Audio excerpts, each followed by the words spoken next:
Working in aged care. Care plan review. This week, I learned that we got to keep checking on the help we give people. We got to look out for the little things that show they might need some extra care from us, or they might need to see a health professional to get some help.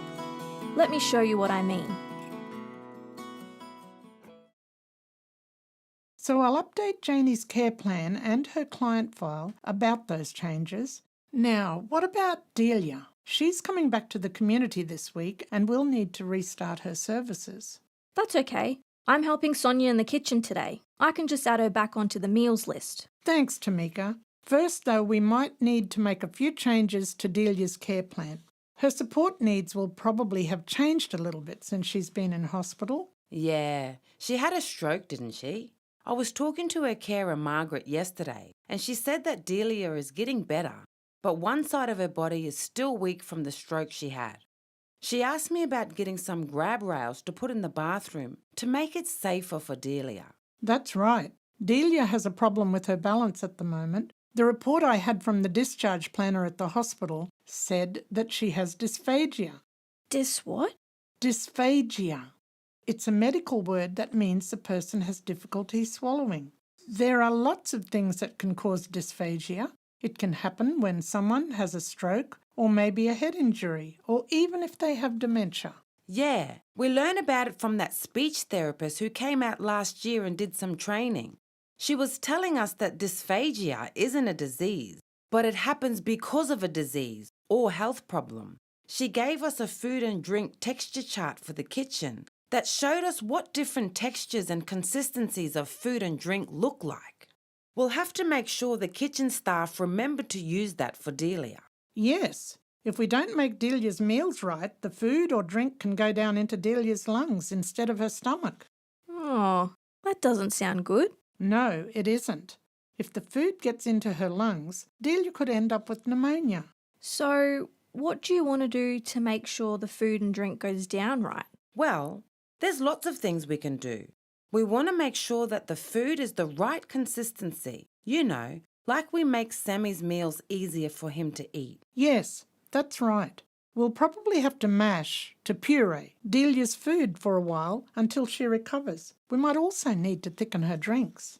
Ew, thick tea? That sounds nasty. It might be a strange texture, but if it helps to stop Delia from choking, then it's worth it. I suppose so. What else do we need to do? There's lots of little things we can do, like making sure Delia is sitting up properly and that she's not too sleepy when she's eating. She also needs to slow down and think about swallowing at the moment because her throat muscles are just not working real well. Okay. Anything else I need to remember if I'm helping her? It's a good idea to take a look at her meal before you give it to her. It's good to double check that the consistency is right for her.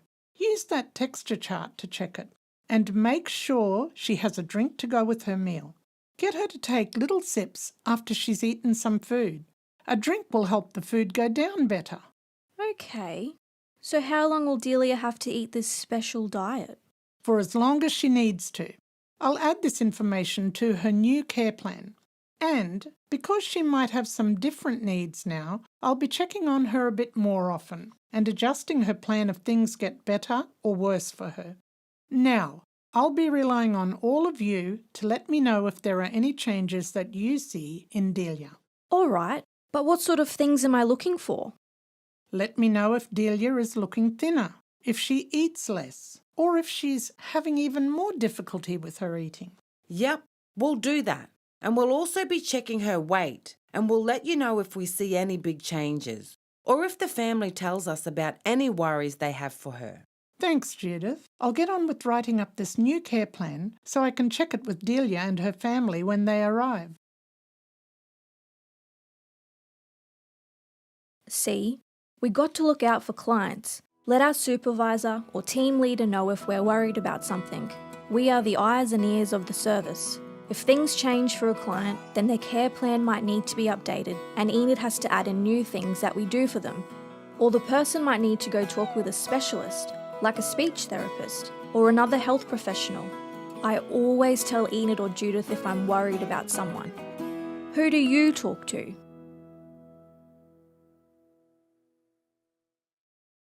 Created by Culturally Directed Care Solutions, supported by the Australian Government, Department of Health and Aged Care.